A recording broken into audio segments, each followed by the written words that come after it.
ইসলামী bank Bangladesh লিমিটেডের official Facebook page hacked হয়েছে। এ সময় হ্যাকাররা প্রোফাইল ও কভার ছবি পরিবর্তন করে একটি হুমকিসূচক বার্তা প্রকাশ করে। শুক্রবার ভোর ৫টা ৪২ হ্যাকার গ্রুপটি তাদের নিয়ন্ত্রণে নেওয়া পেজ থেকেই বিষয়টি নিশ্চিত করে। তবে পেজটির নাম পরিবর্তন করা হয়নি। সকাল 10:30টার পর থেকে পেজটি আর দৃশ্যমান ছিল না, এমনকি ফেসবুকের সার্চ অপশনে খুঁজেও পাওয়া যাচ্ছিল না। হ্যাকার গ্রুপটি দাবি করেছে তারা ব্যাংকের কার্যক্রম নজরদারিতে রেখেছে এবং শিগগিরই ফেসবুক পেজ ও ওয়েবসাইটে বড় ধরনের সাইবার হামলা চালাবে। বার্তায় টিম MS47OX নাম ব্যবহার করা হয়েছে। ব্যাংকের জনসংযোগ বিভাগের প্রধান নজরুল ইসলাম গণমাধ্যমকে জানিয়েছেন, ফেসবুক পেজ হ্যাক হওয়ার বিষয়টি সত্য।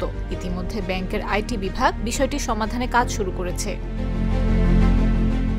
ঘটনার পর ব্যাংকের গ্রাহক ও সাধারণ মানুষের মধ্যে উদ্বেগ দেখা দিয়েছে। অনেকেই জানিয়েছেন, হ্যাকের সময় পেজে অস্বাভাবিক পোস্ট চোখে পড়ে, তবে অনলাইন সেবায় কোনো প্রভাব পড়েছে কিনা তা এখনো স্পষ্ট নয়।